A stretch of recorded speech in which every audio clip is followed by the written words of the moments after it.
The diner smelled like burnt coffee and desperation, a scent I'd grown so accustomed to that I barely noticed it anymore. The fluorescent lights buzzed overhead, casting everything in a sickly yellow glow that made even the youngest customers look tired. My feet ached in my worn sneakers, the same pair I'd been wearing for 8 months because new ones weren't in the budget. Not when rent was 2 weeks overdue and my daughter's daycare cost more than I made in tips on a good week. I moved between tables like a ghost, refilling coffee cups and forcing smiles that never quite reached my eyes. The other waitresses had long since stopped trying to make conversation with me. I was the quiet one, the one who kept her head down and never complained, even when Jerry the cook accidentally brushed against me in the kitchen or when customers snapped their fingers at me like I was a dog. "Table 7 needs more water," Diane barked from behind the counter, not bothering to look up from her phone. She was the kind of woman who'd been beautiful once and couldn't quite accept that those days were behind her.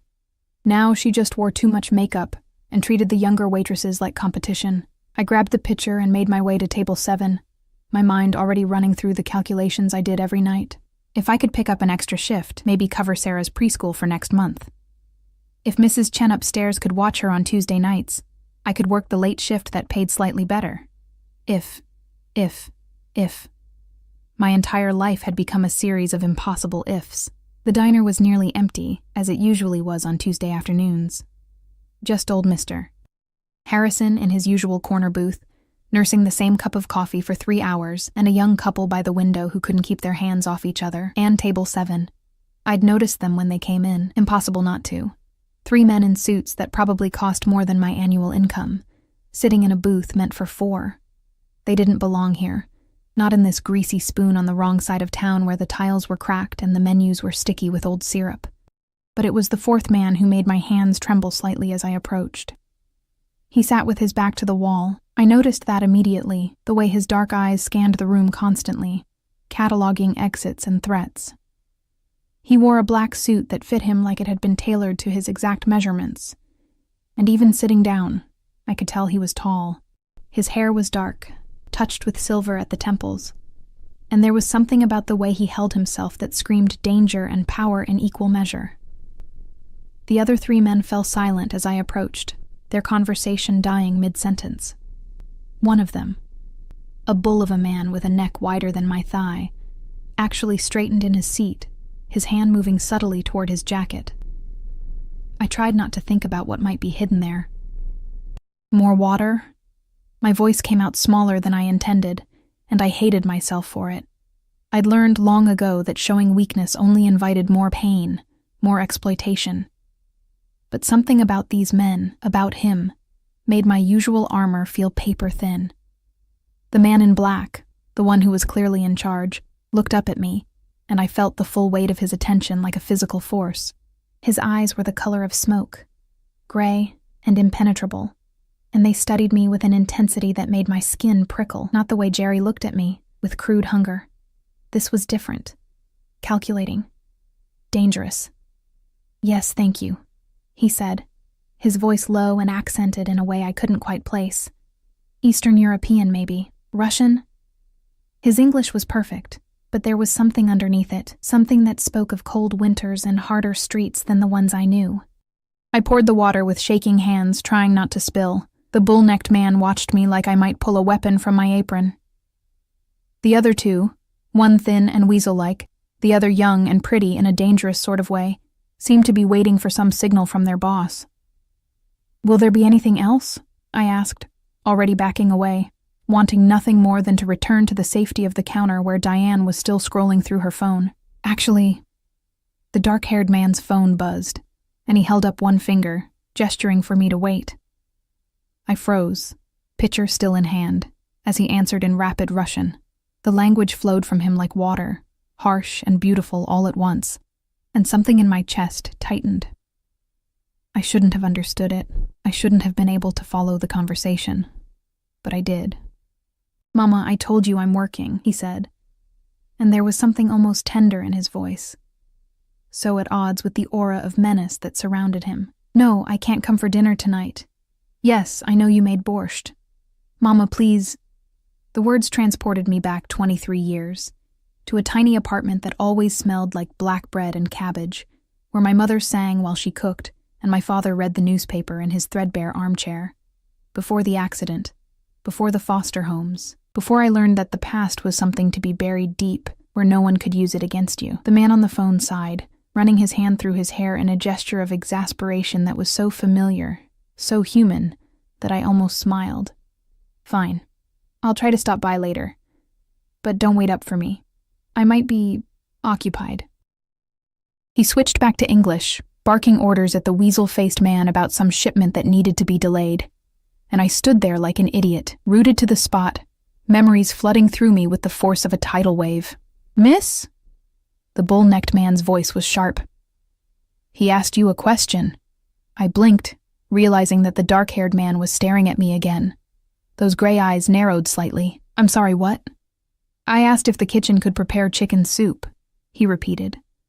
And there was something new in his voice now. Curiosity? Suspicion? My mother keeps insisting I'm not eating properly. The words were out before I could stop them, tumbling from my lips in Russian before my brain could catch up to my mouth. All mothers think their sons don't eat properly. It's in the job description. The silence that fell over the table was absolute. The bull-necked man's hand moved inside his jacket. The weasel-faced man half stood from his seat. The pretty one's eyes went wide with something that might have been fear or excitement. I couldn't tell which, but it was the dark-haired man's reaction that terrified me most. He went utterly still, his entire body tensing like a predator about to strike. Those gray eyes fixed on me with an intensity that made it hard to breathe, and I watched as shock gave way to something else. Something calculating and far more dangerous. "You speak Russian." It wasn't a question. His voice had gone soft, deadly soft, and I realized with growing horror that I'd made a terrible mistake. My throat closed up. The pitcher slipped from my nerveless fingers, and I watched as if in slow motion as it shattered against the tile floor, water and broken glass spreading across the worn linoleum. "I'm so sorry," I gasped, dropping to my knees immediately, my hands shaking as I tried to gather the pieces. This was it. Jerry would fire me. I couldn't afford to lose this job. I couldn't afford to lose anything. "Leave it." The command was quiet but absolute. I looked up to find the dark-haired man standing over me, having moved with a speed and silence that should have been impossible for someone his size. He extended a hand, and I stared at it like it might be a trap. Which it probably was. His hands were large, I noticed, with long fingers and scars across the knuckles. Hands that had built things. Broken things. The watch on his wrist probably cost more than everything I owned combined. "I said leave it," he repeated, his accent thicker now, and there was something in his voice that made obedience instinctive. I took his hand, warm, calloused, strong, and let him pull me to my feet. He didn't let go immediately, and I found myself standing far too close to him. Close enough to smell his cologne, something expensive and dark, with notes of leather and smoke. "Where did you learn to speak Russian?" he asked, still holding my hand, his thumb pressing against my pulse point in a way that was probably not accidental. He would feel how fast my heart was racing. He would know I was terrified. My parents... I couldn't think straight with him this close, with those eyes boring into mine like he could see every secret I'd ever kept. They were immigrants from Moscow. They died when I was young. It was the truth, or part of it. The sanitized version I gave to the rare person who asked. I didn't mention the car accident that killed them both when I was 7. Didn't mention the 15 foster homes, the high school I barely graduated from, the string of bad decisions that had led me here, to this moment, with my hand in the grip of a man who was clearly dangerous in ways I couldn't begin to understand. "Moscow," he repeated, and something flickered across his face. "What was your family name? Why?"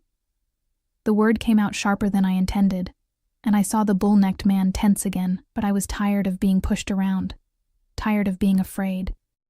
Even if this man could probably destroy me with a phone call. "Why does it matter?" A smile ghosted across his lips. Not a kind smile, but not entirely cruel either. "Because, little waitress, you just spoke to me in a dialect that hasn't been common in Moscow for 30 years. The same dialect my mother speaks, the same dialect used in a very specific neighborhood that no longer exists. My blood ran cold.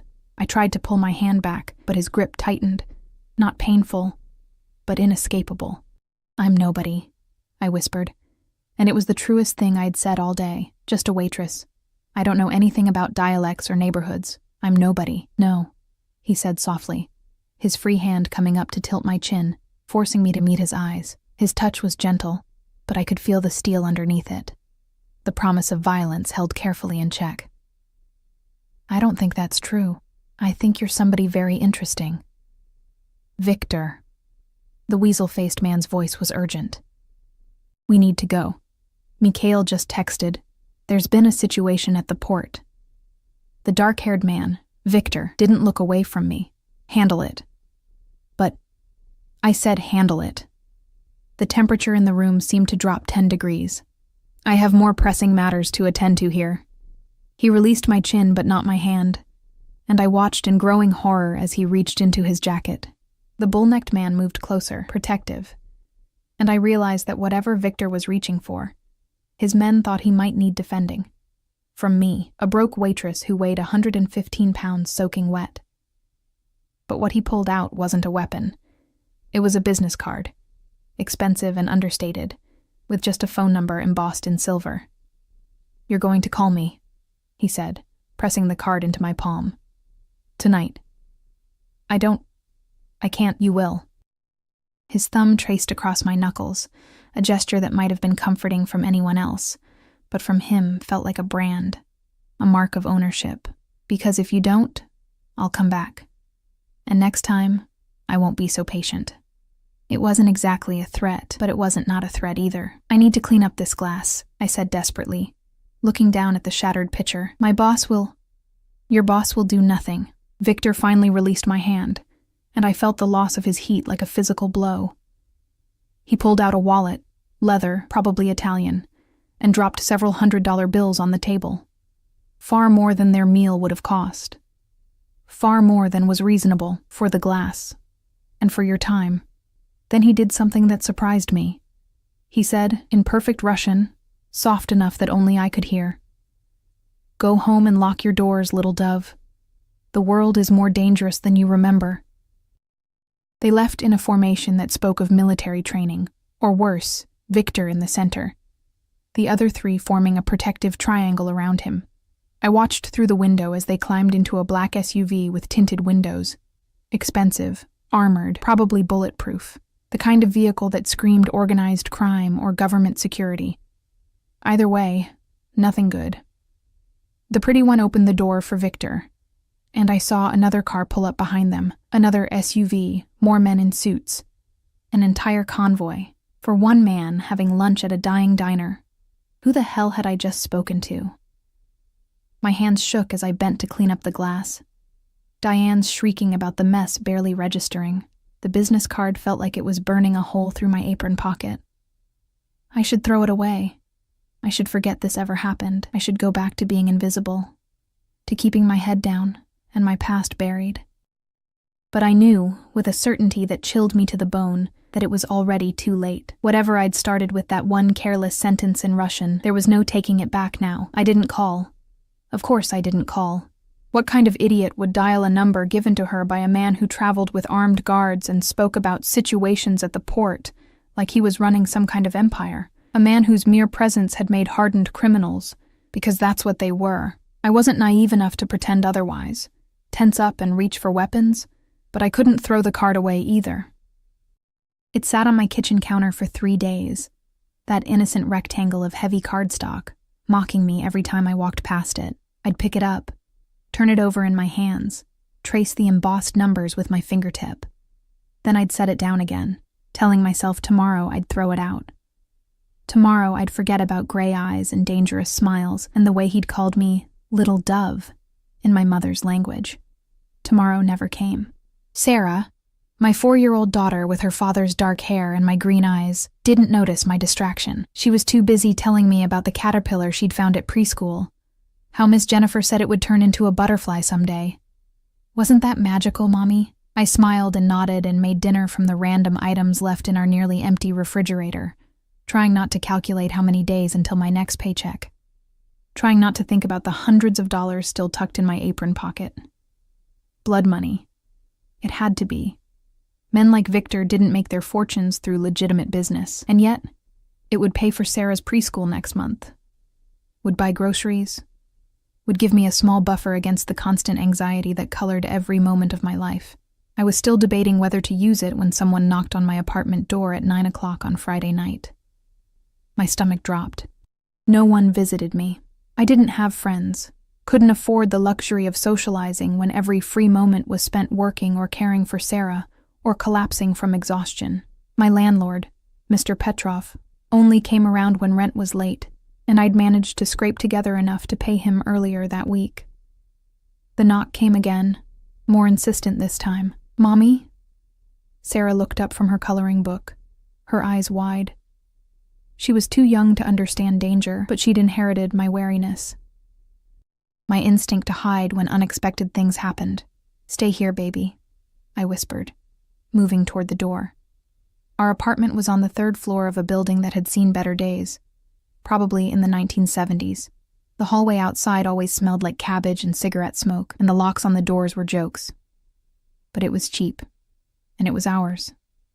And I'd made it as safe as I could. I looked through the peephole and felt the world tilt sideways. The bull-necked man from the diner stood in my hallway, his massive frame barely fitting in the narrow space. He wasn't alone. The pretty one stood beside him, and behind them I could see at least 2 other men in dark suits. My hands started shaking as I stepped back from the door. This was it. I'd offended them somehow. Insulted Victor by not calling. They were here to teach me a lesson about disrespecting powerful men. I'd heard stories, everyone in this neighborhood had, about people who crossed the Russian Bratva and disappeared, about bodies found in the river with their tongues cut out. "Miss Volkov?" The bull-necked man's voice was surprisingly polite through the door. "We need you to come with us. Mr. Konstantin wants to see you." Volkov. They knew my real name.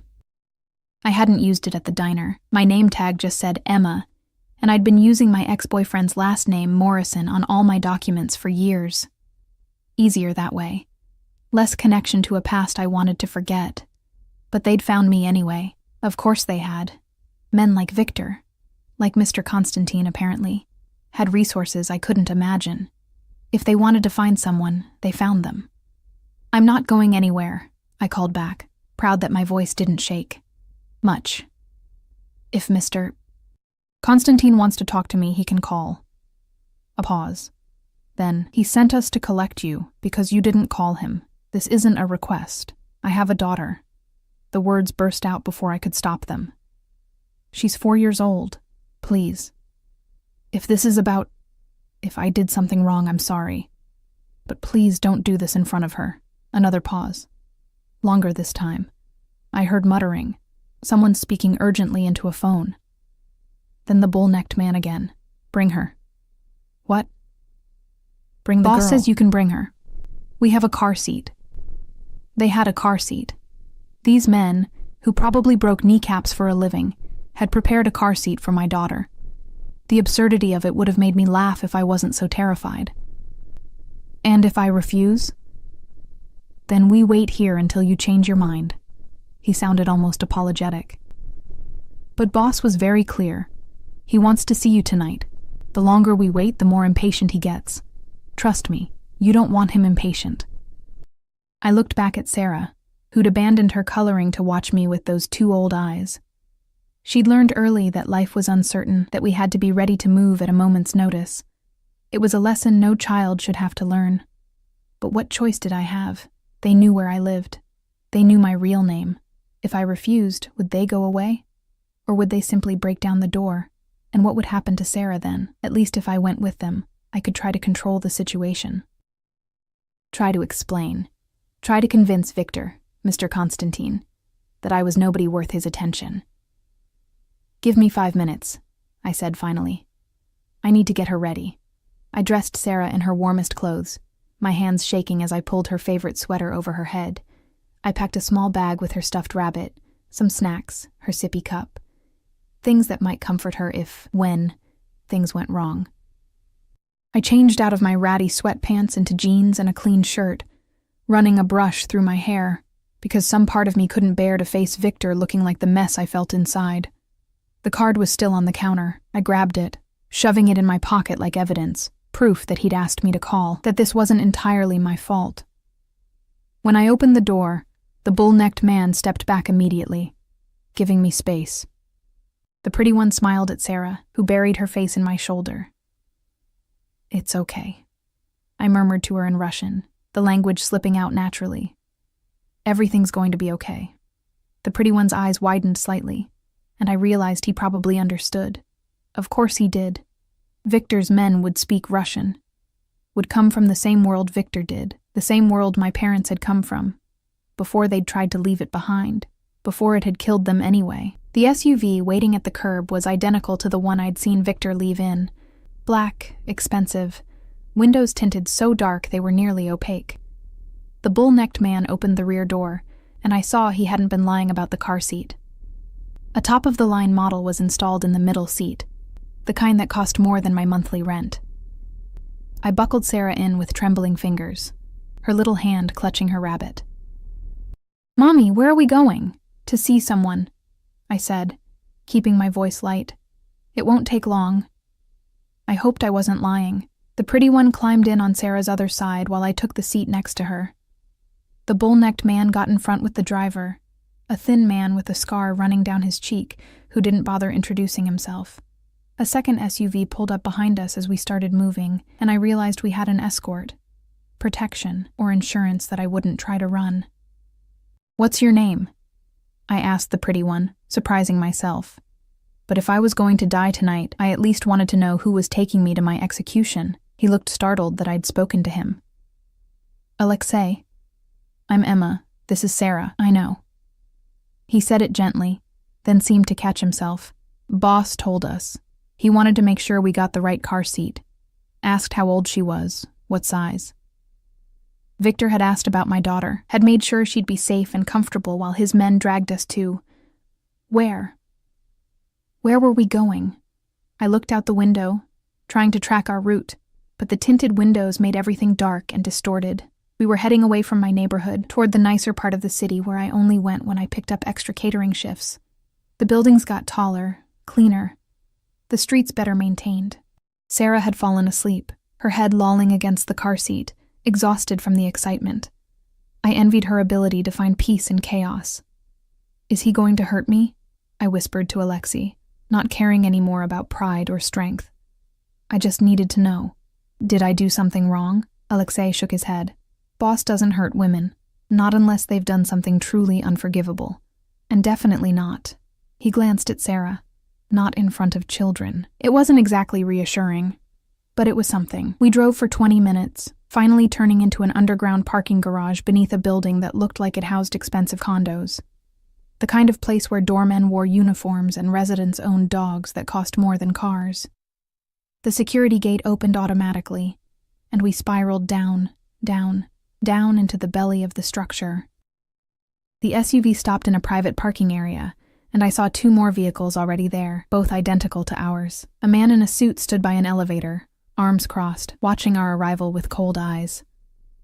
"I need to carry her," I said, as Alexei moved to unbuckle Sarah. "Please. She'll be frightened if she wakes up with a stranger holding her." He nodded, stepping back. I gathered my daughter into my arms, her warm weight against my chest both a comfort and a terror. If Victor wanted to hurt me, he could use her. The thought made bile rise in my throat.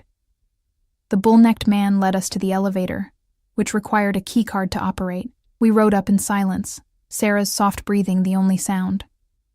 I watched the numbers climb, past the regular floors, past what must have been the penthouse level, all the way to a floor marked only with the letter P private. Of course. The doors opened directly into an apartment, not a hallway, but a living space so large and luxurious it took my breath away. Floor-to-ceiling windows looked out over the city, which sparkled like scattered diamonds in the darkness. The furniture was all clean lines and expensive fabrics. Art hung on the walls, real art, not prints. A grand piano sat in one corner, its surface gleaming. And standing by those windows, hands in his pockets, was Victor. He'd changed from the suit he'd worn at the diner, Now he wore dark slacks and a black shirt with the sleeves rolled up, revealing forearms corded with muscle and decorated with tattoos I couldn't make out from this distance. His hair was slightly mussed, like he'd been running his hands through it. He looked tired. Human. He looked terrifying. "Thank you, Dmitri," he said without turning around. "You and Alexei can wait downstairs." The bull-necked man, Dmitri, hesitated. "Boss? Are you sure? She hasn't been vetted. Do you think a woman carrying a sleeping child poses a threat to me?" Victor's voice was mild, but I heard the steel underneath. "Go." They went.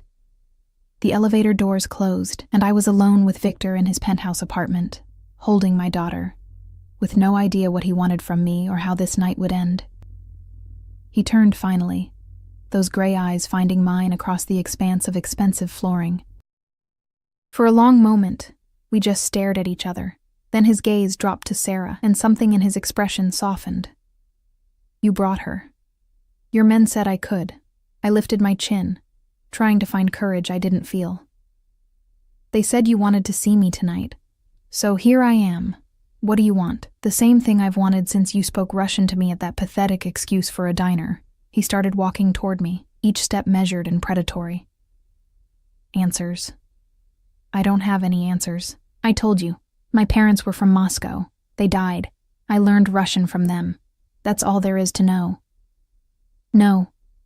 He stopped a few feet away, close enough that I had to tilt my head back to meet his eyes. "That's not all. You spoke in a dialect used by a very specific community, a community involved in a very specific kind of business, the kind of business that doesn't welcome outsiders or accidents." My heart hammered against my ribs.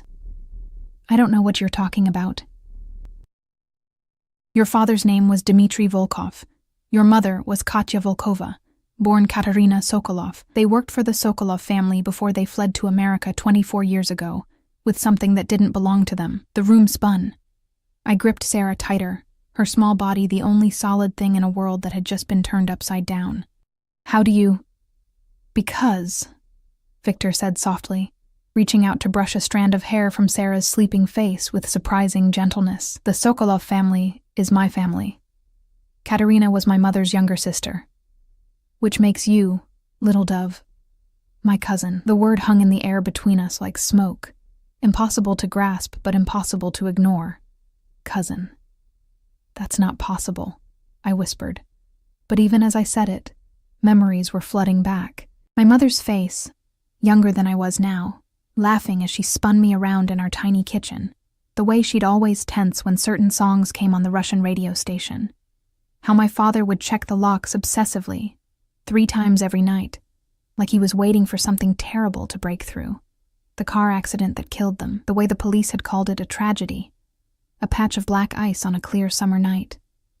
How quickly the case had been closed, how thoroughly their lives had been erased, leaving behind only a 7-year-old girl who barely remembered her own language. "Sit down," Victor said, and it wasn't a request. He gestured toward a leather sofa that probably cost more than everything I'd ever owned combined. "Before you fall down." My legs were shaking. He was right. I moved to the sofa on autopilot, adjusting Sarah so she was curled against my chest. She murmured something in her sleep, her small hand fisting in my shirt. Victor disappeared through a doorway and returned with a blanket, cashmere, soft as a cloud, which he draped over Sarah with a care that seemed at odds with everything else about him. Then he sat in the chair across from me, elbows on his knees, those gray eyes never leaving my face. "My mother has spent 24 years believing her sister was dead," he said quietly. "Killed by the same people who murdered most of our family in the power struggle that followed my grandfather's death. She mourned Katya, lit candles for her every year on the anniversary of the massacre, but she wasn't dead. The words felt like they were being dragged from somewhere deep inside me. She was here. With my father. With me. Yes." Victor's jaw tightened. "Because your father, Dmitri Volkov, was supposed to be protecting my family. He was head of security for the Sokolov operation. My grandfather trusted him with everything. And when the Chechen syndicate made their move, when they came for us in the night, Dmitri took Katya and ran. Left my grandfather to die, left my uncle bleeding out in the street. left my mother, who was 8 months pregnant with me, to defend herself. The bitterness in his voice was like acid. I held Sarah tighter, my mind racing. My father, who'd taught me to ride a bike and read me stories before bed, had been a coward, a betrayer. Had left people to die so he could save himself and the woman he loved. Maybe he was trying to save her, I said weakly. Maybe he was a coward who valued his own life over his duty. Victor leaned back, but there was nothing relaxed about his posture. He was coiled tension, violence waiting to be unleashed. Do you know what happened to my family after they fled? My mother gave birth to me in a safe house, alone, except for one loyal soldier. My uncle survived his wounds but lost the use of his legs. My grandmother went mad from grief and threw herself from a window. It took us 10 years to rebuild. 10 years of blood and war and death to reclaim what your father's cowardice cost us. I'm sorry. The words were inadequate, but they were all I had. I didn't know. I was a child. I didn't know any of this. I know. Something in his voice softened fractionally. Which is why you're still alive. Why I sent men to bring you here instead of... He didn't finish the sentence. Didn't need to. The implication hung between us, heavy and terrible. What do you want from me? I asked again, forcing myself to meet his eyes. You know who I am now. You know my parents are dead, really dead this time. What's left? Victor stood, moving to the windows that overlooked his glittering kingdom. My mother is dying, he said finally, his voice so low I almost didn't hear it. Lung cancer. The doctors give her 6 months, maybe less. She spent her entire life believing her baby sister was murdered, believing she'd never see Katya again, and now I find that Katya had a daughter. A piece of her that survived. Understanding crashed over me like a wave. You want me to meet her. I want you to give her peace before she dies. He turned to face me, and in the city lights reflecting off the windows, his face was all sharp angles and shadows. I want you to let her see that some part of her sister lived, that Katya found happiness, had a family, even if it was built on betrayal and lies. And if I refuse, his smile was cold. You won't. You can't force me to, can I? He moved toward me again, and I pressed back into the sofa, acutely aware of Sarah sleeping against me. You're barely surviving, Emma. Working at that diner for poverty wages, living in an apartment with locks that wouldn't stop a determined child, raising a daughter alone with no safety net. One bad week, and you're homeless. One illness, and you're drowning in medical debt. You're one disaster away from losing everything. Each word was a knife, cutting away the illusions I'd wrapped around myself. The pretense that I was doing fine, that we were safe, that I could protect Sarah through sheer force of will. I can offer you security, Victor continued, his voice dropping to something almost hypnotic. A real apartment in a safe building, a job that pays actual money, healthcare, protection, everything you need to give your daughter the life she deserves. In exchange for what? Playing dress-up for your dying mother? Pretending to be something I'm not? You're not pretending. He crouched in front of me, bringing himself to eye level, and I could smell that cologne again. Leather and smoke and danger. You are Katya's daughter. You carry her blood. Speak her language. Have her face. My mother showed me pictures once, before she packed them away. You look exactly like Katya did at your age. His hand came up slowly, giving me time to flinch away, but I didn't.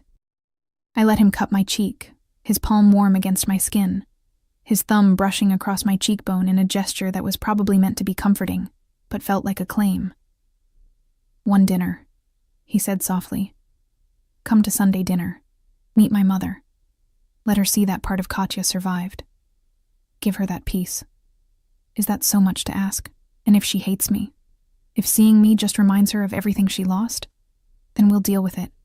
His thumb continued its slow stroke across my skin, and I hated how my body responded to that simple touch, how something deep inside me that had been cold for so long began to warm. But I don't think she will. I think she'll love you. How could she not? The question hung in the air, and I didn't know how to answer it. How did you explain to someone like Victor? Someone who commanded respect and fear with equal ease. that people found it very easy not to love me, that I'd spent my entire life being invisible, disposable. The girl no one wanted to keep. Sarah stirred against me, mumbling in her sleep.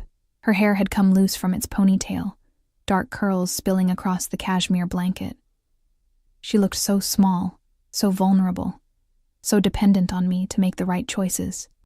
And what were my choices, really? Continue scraping by, one crisis away from catastrophe, or accept help from a man who was clearly dangerous, clearly involved in things I didn't want to know about, but who was offering us a lifeline? What about her? I nodded toward Sarah. Your mother. She'll want to know about Sarah's father, about why I'm alone. Victor's expression darkened. Where is the father? Gone. The word came out bitter. He left when I told him I was pregnant. Said he wasn't ready for kids, for responsibility. I haven't seen him in 4 years. His name. Why? Because no man abandons his child and gets away with it. The menace in Victor's voice was unmistakable. Not while I'm breathing. It doesn't matter, I said quickly, alarmed by the violence I saw gathering in his eyes. He's nobody. He wanted nothing to do with us, and I wanted nothing from him. It's been just Sarah and me for 4 years, and we're fine. You're not fine. You're drowning. Victor stood abruptly, pacing toward the windows and back like a caged animal. But you don't have to drown anymore. Accept my offer, Emma. Come to dinner Sunday. Meet my mother. Let me help you. And after dinner? What then? Do I go back to my life and pretend this never happened? He was quiet for a long moment, staring at me with an intensity that made my skin prickle. We'll discuss that after you meet my mother. One step at a time. When it was a non-answer, which meant the answer was probably something I wouldn't like. But what choice did I have? He'd already proven he could find me anywhere. Already shown that he had the power to disrupt my life whenever he wanted. At least this way, I had some illusion of control. One dinner, I said finally. I'll come to one dinner, but I have conditions. His eyebrow arched. You're in no position to make demands. Maybe not, but I'm making them anyway. I adjusted Sarah carefully, making sure she was still asleep. You don't tell your mother about my father. Let her believe whatever story she needs to believe about how Katya died. I won't let you destroy her peace just to get revenge on a dead man. Victor considered this, his expression unreadable, agreed. What else? Sarah comes with me, everywhere. I don't leave her with strangers, of course. And after dinner, if your mother doesn't want to see me again, you leave us alone. No more surprise visits, no more men showing up at my apartment. We go back to our lives. No. The word was flat, final. That's not negotiable. Why not? Because your family. He said it like it explained everything, like it justified anything he might choose to do. And I protect what's mine. Whether you like it or not, Emma, you're under my protection now. That doesn't end after one dinner. I'm not yours, I said. But even to my own ears it sounded weak. Aren't you? He moved closer again, and I felt trapped between the sofa and his overwhelming presence. You're wearing my family's blood, speaking my family's language, living in my city under my watch. What part of you isn't mine? The possessiveness in his voice should have terrified me, should have sent me running, but instead, some traitorous part of me felt safe, protected. Like maybe, for the first time since my parents died, someone was offering to catch me if I fell. It was a dangerous feeling, maybe the most dangerous one of all. I need to take her home, I said, looking down at Sarah. She has preschool in the morning. Dimitri will drive you. Victor pulled out his phone, typing something quickly. And tomorrow, someone will come to your apartment to measure for new locks. Real ones. The kind that will actually keep people out. I can't afford. You're not paying. He cut me off with a look. Consider it a gift. From family. That word again. Family. I'd been alone for so long. I'd forgotten what it meant to belong to something larger than myself, but Victor's version of family came with strings attached, strings that looked a lot like chains. The elevator arrived, and Dimitri stepped out, his expression neutral. Ready, boss? Take them home, Victor instructed. Personally. Make sure the building is secure. Post someone outside until the new locks are installed tomorrow. You can't station a guard outside my apartment, I protested. Your neighbors will mind their own business if they know what's good for them. Victor's tone left no room for argument. This isn't a discussion, Emma. You're vulnerable. And I don't allow vulnerability in my family. Not anymore. I wanted to argue. Wanted to insist I could take care of myself. But the truth was, I couldn't. I'd been barely holding on for years. One bad break away from disaster. And now here was someone offering to carry some of that weight, even if his methods were questionable and his motives unclear. Sunday, I said as I stood, gathering Sarah more securely in my arms. What time? I'll send a car at 5. Dinner is at 6. My mother keeps traditional hours. He walked us to the elevator, and just before the doors closed, he caught my wrist gently. Emma, thank you for agreeing to this. It means more than you know. His gratitude was somehow more unsettling than his threats had been. The ride back to my apartment was quiet. Dimitri carried Sarah up the stairs when I started to stumble from exhaustion, his massive arms cradling her like she was made of glass. He waited while I unlocked the door, then did a sweep of the apartment that would have been funny if it wasn't so thorough. All clear, he said finally. Yuri will be outside until morning. If you need anything, he'll help. Why is Victor doing this? I asked suddenly. It can't just be about his mother. There's something else. Dimitri's expression was carefully neutral. Boss's reasons are his own, but I'll tell you this. He doesn't do anything without a plan. And once Victor Constantine decides something belongs to him, nothing in heaven or hell can change his mind. I don't belong to him. Tell him that, not me. Dimitri almost smiled. Good night, Miss Volkov. Lock the door behind me. I did. All 3 locks, for what little good they'd do. Then I carried Sarah to her small bedroom and tucked her into bed, watching her sleep peacefully, unaware that our lives had just changed forever. The business card was still in my pocket. I pulled it out, staring at those embossed numbers in the dim light from the hallway. I'd thought not calling would keep me safe, keep us invisible. But Victor had found me anyway, and now I was caught in something I didn't understand.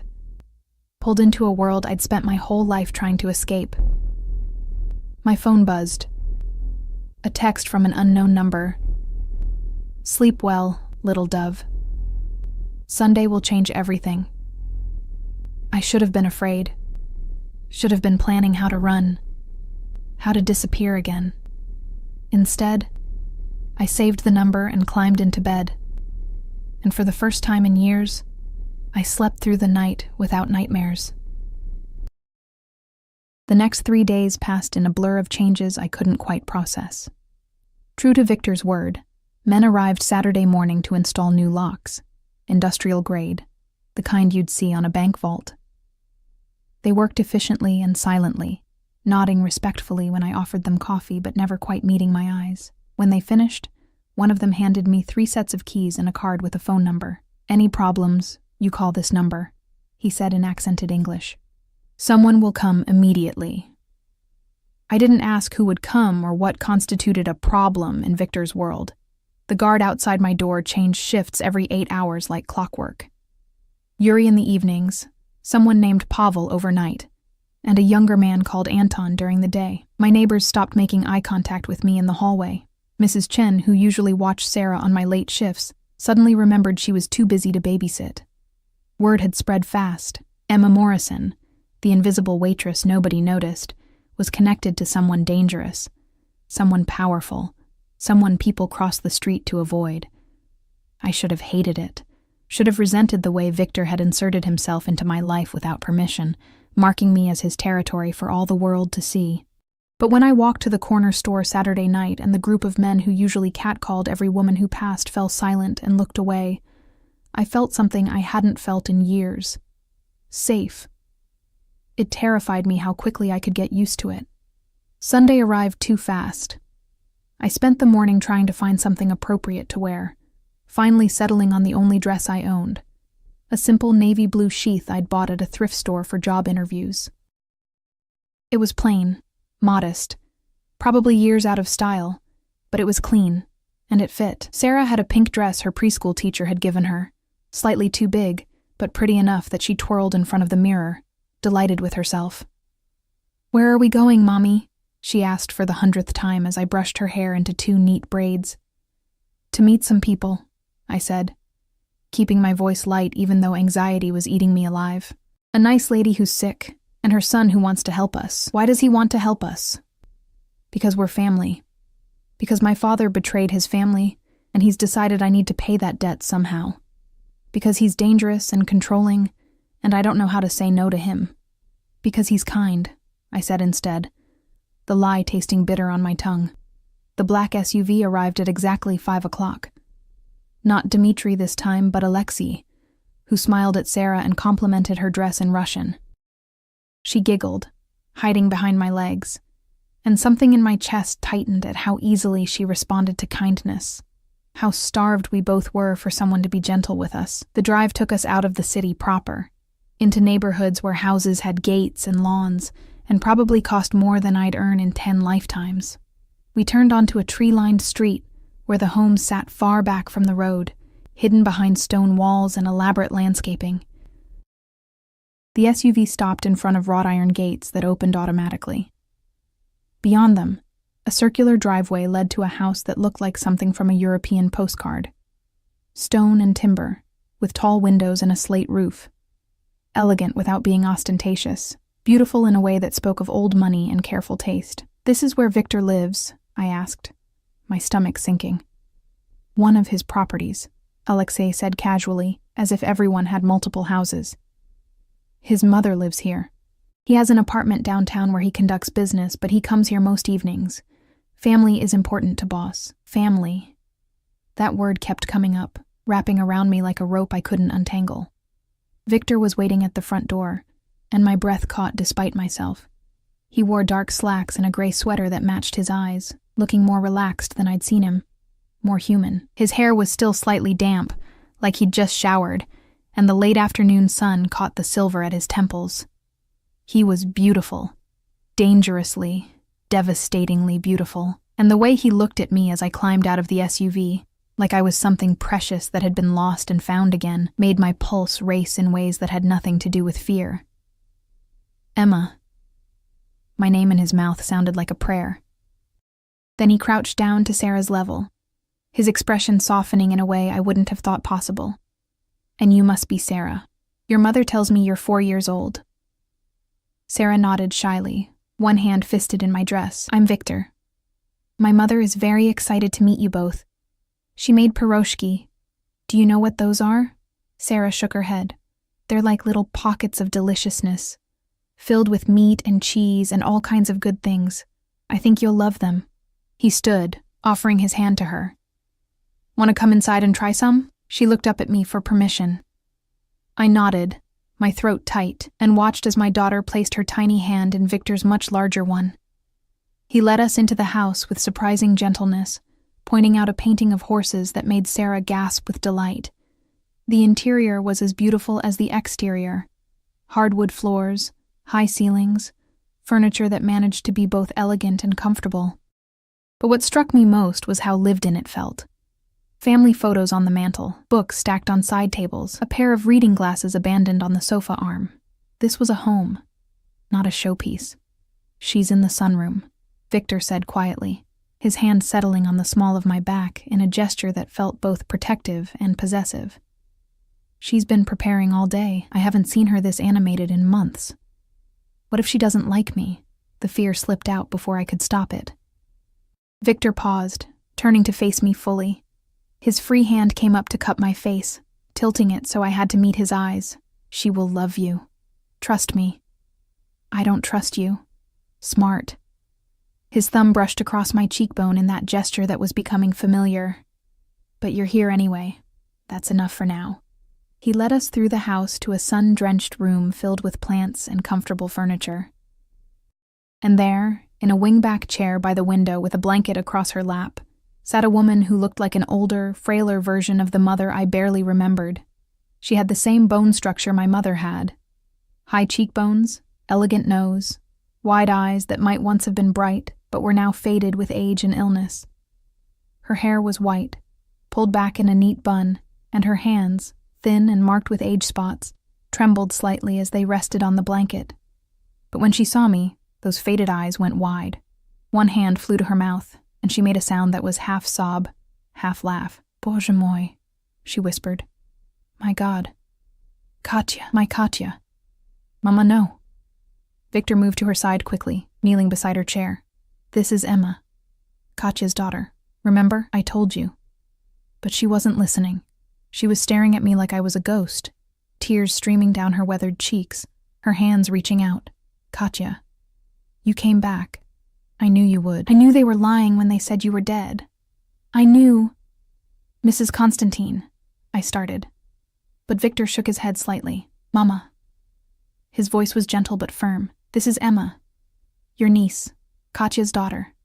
Look, she brought her own daughter to meet you. Your great niece. Something in his words seemed to penetrate. The old woman blinked, focusing on Sarah, who was half hidden behind my legs. A new wave of tears spilled down her cheeks, but she smiled. A beautiful, heartbreaking smile. A baby, she whispered. Katya had a baby. Yes. Victor helped his mother to her feet, supporting her weight as she shuffled toward us. Emma, this is my mother, Irina Konstantinova. Mama, this is Emma Volkov and her daughter Sarah. Irina reached out with shaking hands, cupping my face the way Victor had done, her touch feather-light. She studied me for a long moment, her eyes searching mine for something I didn't understand. Then she switched to Russian, her voice thick with emotion. You have her eyes, Katya's eyes, the same green as summer grass. Her thumb brushed away a tear I hadn't realized I'd shed. I thought I would die without seeing any part of her again. But here you are. Here you are. I'm sorry, I whispered in Russian, the language flowing more naturally than it had in years. I'm sorry for everything, for what my father did, for the years you lost. I'm so sorry. Shh. She pulled me into a hug that smelled like lavender and old books, her frail body trembling against mine. The sins of the father are not the sins of the daughter. You are blameless, child. You are here. And that is miracle enough. We stood like that for a long moment. This dying woman and I, connected by blood and tragedy and the ghosts of people we'd both loved and lost. When she finally pulled back, she turned her attention to Sarah, who was watching with wide, uncertain eyes. And who is this beautiful girl? Irina asked in careful English, her accent thick but understandable. I'm Sarah, my daughter said softly. Sarah. Irina repeated it like she was tasting the name. A strong name. A good name. Would you like to help an old woman into the dining room? I made special cookies for dinner. Sarah looked at me again, and I nodded. She took Irina's outstretched hand with the fearlessness of children, and together they walked slowly toward another room, Irina pointing out various photos and trinkets along the way. Victor and I followed at a distance, and I felt his hand settle on my back again, warm through the thin fabric of my dress. She thinks I'm my mother, I said quietly. She knows you're not, but you look so much like Katya that for a moment, her heart forgot. The cancer has spread to her brain. She has moments of confusion. His voice was rough with emotion he was trying to hide. Seeing you brought her more joy than I've seen in months. Thank you for that. I didn't do anything. You came. You let her see that part of Katya survived. You gave her hope. His fingers spread against my spine, and I felt the heat of his palm through my dress. That's everything. Dinner was surreal. The table was set with fine china and crystal, the kind of things I'd only seen in magazines. Irina had clearly spent hours preparing. Platters of piroshki, bowls of borscht, a roasted chicken with vegetables, fresh bread, and an array of desserts that made Sarah's eyes go wide with wonder. We ate and talked, Irina asking me gentle questions about my life, my work, Sarah's preschool. Victor watched us with an intensity that should have been uncomfortable, but instead felt protective, possessive, like he was memorizing every moment, storing it away for later. Sarah charmed everyone, her innocent chatter about caterpillars and butterflies making even Victor smile, a real smile, not the dangerous ones I'd seen before. Irina fed her cookies and called her Lepochka, little paw, a Russian term of endearment, and I watched my daughter bloom under the attention, This was what I'd wanted to give her. Family, warmth, a sense of belonging. I'd just never imagined it would come wrapped in violence and secrets, and a man whose gray eyes followed my every movement like I might disappear if he looked away. After dinner, Irina grew tired. Victor helped her back to the sunroom while Sarah and I cleared plates despite his protests. When he returned, he found us in the kitchen, Sarah helping me rinse dishes while chattering about the cookies. "Leave them," he said. "The housekeeper will handle it tomorrow. I can clean up after myself." "I know you can, but you don't have to. Not here."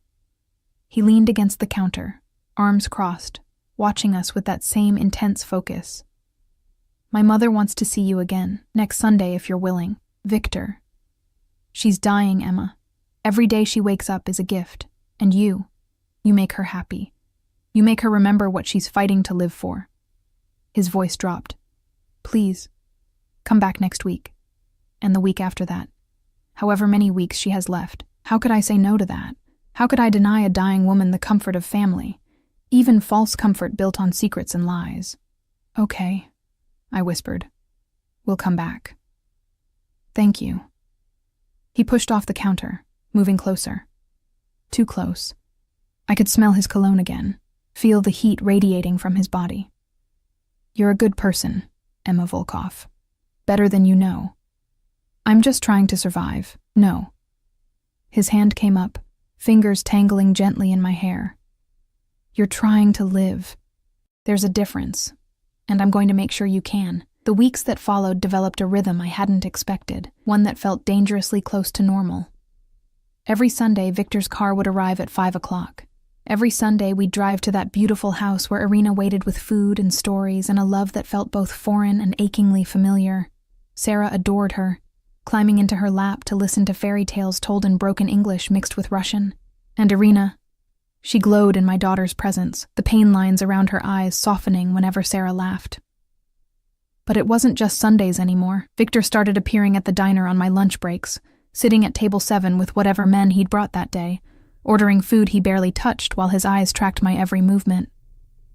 At first, I'd tried to ignore him, to pretend his presence didn't make my skin prickle with awareness.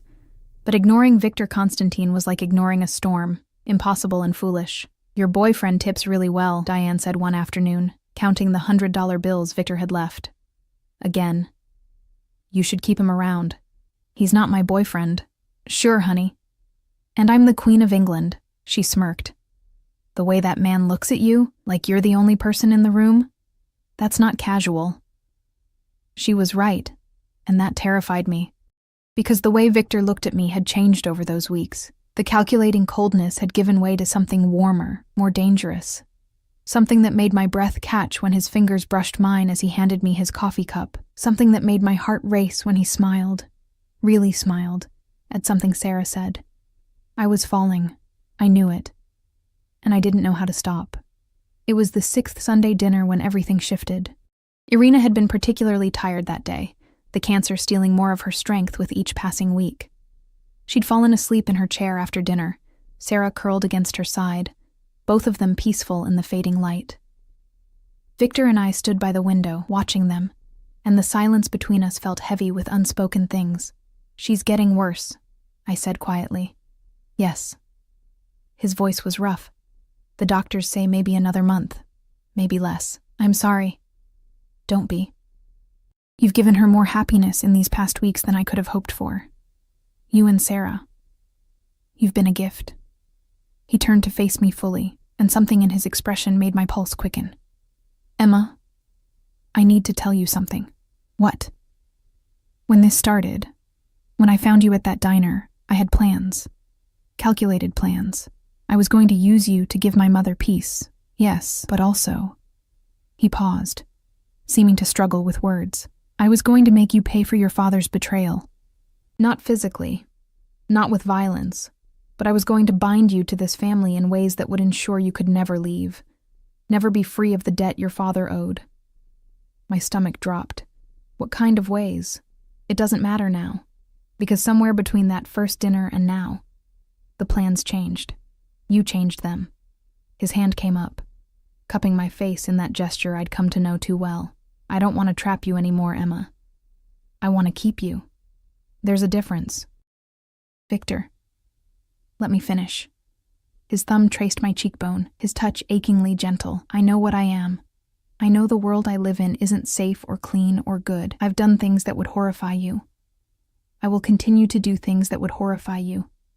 Because that's the life I chose, the empire I built from my family's ashes. But with you, with Sarah, I want to be something better, someone worthy of the way you look at me when you think I'm not watching. How do I look at you? The question came out barely above a whisper. Like maybe I'm not a monster, like maybe there's something in me worth saving. He leaned closer, his forehead almost touching mine. I'm not asking you to love me. I'm not asking you to accept everything I do. But I'm asking you to stay, to let me protect you, provide for you, give you and Sarah the life you deserve. To be family, in truth this time, not just in blood. And if I say no, then his voice was steady, but I saw the lie in his eyes. Victor Constantine didn't let go of things he wanted, but he was trying to give me a choice, even if it killed him. I'll make sure you're taken care of. A better apartment, a trust fund for Sarah's education, protection from a distance. But I'll let you walk away if that's what you need. I should have said yes, should have taken that escape route he was offering, however reluctant. Should have protected Sarah and myself from this world of violence and secrets. But standing there, watching my daughter sleep peacefully against a dying woman who loved her, feeling the warmth of Victor's touch and seeing the vulnerability in eyes that usually showed only strength, I realized I didn't want to walk away. Maybe that made me weak, maybe that made me foolish, but for the first time since my parents died, I felt like I belonged somewhere. To someone. Like I was more than just a ghost moving through the world, invisible and alone. I want things too, I said finally. If I stay, if we do this, I need promises. Name them. Sarah comes first, always. Before your business, before your mother, before me. Her safety, her happiness, that's non-negotiable. Agreed. What else? You don't lie to me. I know I can't know everything about your business, and I'm not asking for that. But about us, about your intentions, about anything that affects Sarah. You don't lie. I won't. His hand slid from my face to my neck, his thumb pressing against my racing pulse. I promise you that. And you teach me. The words came out in a rush. About this world, about how to protect myself and Sarah if something happens to you. I won't be helpless. I won't be the weak link that gets exploited. Something flashed in his eyes, approval, maybe, or desire. I'll teach you everything. How to shoot, how to fight, how to think like someone who survived in this world. You'll never be helpless again. Okay. I took a shaky breath. Then yes, we'll stay. The kiss that followed was inevitable. His lips claimed mine with a hunger that had been building for weeks, his hand tightening on my neck as he pulled me closer.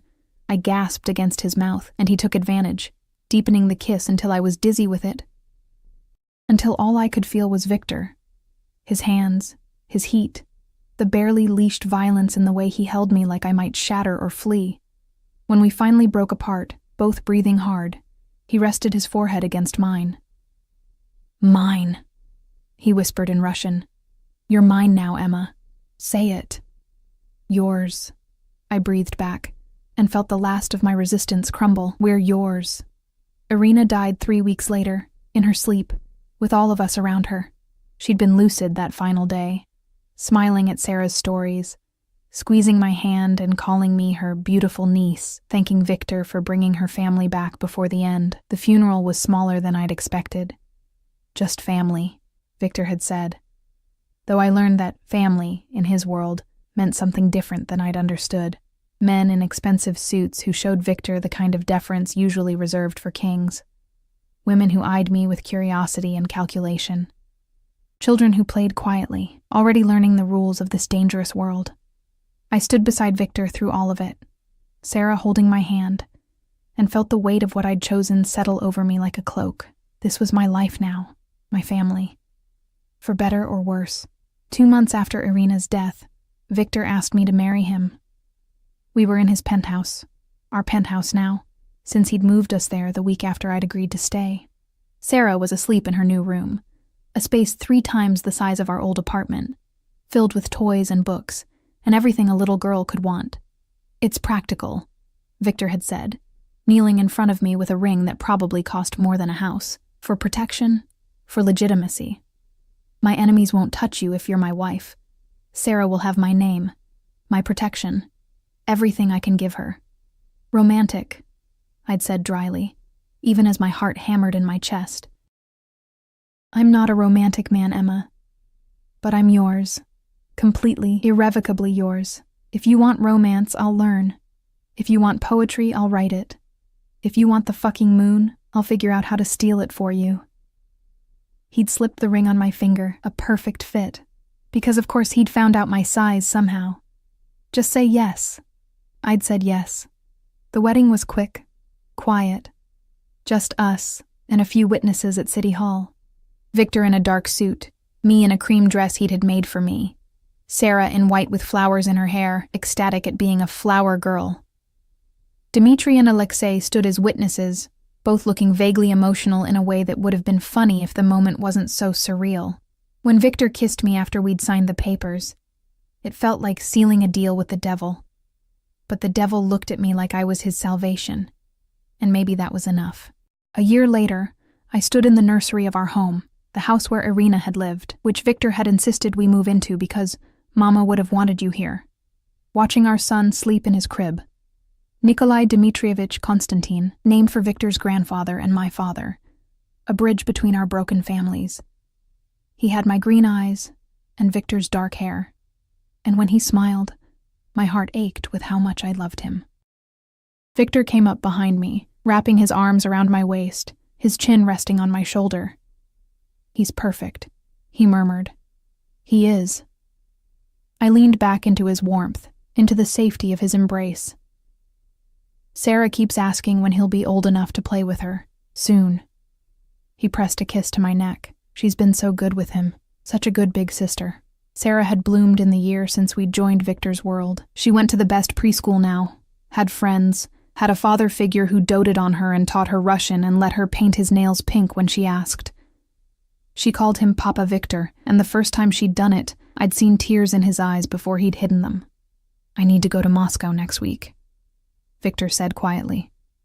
"Business with the Chechen syndicate. There are still old debts to settle. The ones who killed your grandfather?" "Yes." His arms tightened around me. "It's time to end it. Finally put those ghosts to rest. Be careful." I turned in his arms, looking up into those gray eyes that had once terrified me and now felt like home. "Come back to us. Always." He kissed me, deep and claiming. "You're my reason for everything now, Emma. You and Sarah and Nikolai. I'll always come back." And he did. He always did. Through the dangerous years that followed, through the wars with rival families and the constant threat of violence that shadowed our lives, Victor always came home, bloodied sometimes, exhausted often, but alive and whole, and mine. The life I'd chosen wasn't easy, wasn't safe, wasn't anything like the normal existence I'd once dreamed of for Sarah and myself. But it was ours. I'd gone from being invisible, a ghost of a girl serving coffee and counting pennies, to being the wife of one of the most dangerous men in the city, from having nothing to having everything, from being alone to being surrounded by a family that was violent and complicated and fierce in their loyalty. Sometimes, late at night when Victor was away on business and the house was quiet, I'd remember that afternoon at the diner. Remember the moment I'd spoken Russian without thinking. Remember how one careless sentence had changed the entire trajectory of my life. I should have regretted it. Should have wished I'd kept my mouth shut, stayed invisible, stayed safe in my poverty and obscurity. But watching Sarah grow confident and strong, watching Nikolai discover his world with fearless joy, feeling Victor's arms around me in the darkness, I couldn't regret it, not even for a second. "What are you thinking about?" Victor asked, finding me in the nursery one such night, drawn by whatever invisible thread connected us. "How one moment can change everything," I said softly. "How speaking Russian to a stranger in a diner led to all of this."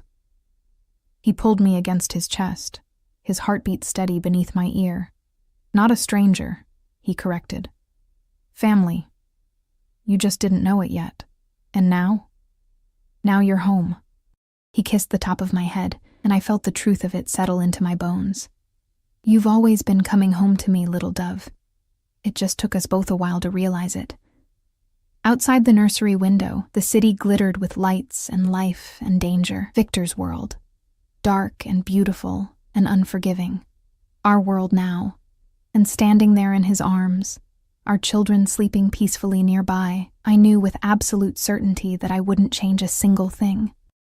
Not the fear, not the danger, not even the long, lonely road that had led me to that diner on that ordinary Tuesday afternoon. Because sometimes the most dangerous choice is also the right one. Sometimes the monster teaches you how to be strong. And sometimes family finds you in the most unexpected places, in a pair of gray eyes watching you across a dying diner, in Russian words spoken without thinking, in the steady heartbeat of a man who promised to protect you and actually meant it. I was Emma Konstantina now. Wife, mother, part of something larger and more complicated than I'd ever imagined, and I was finally, truly home.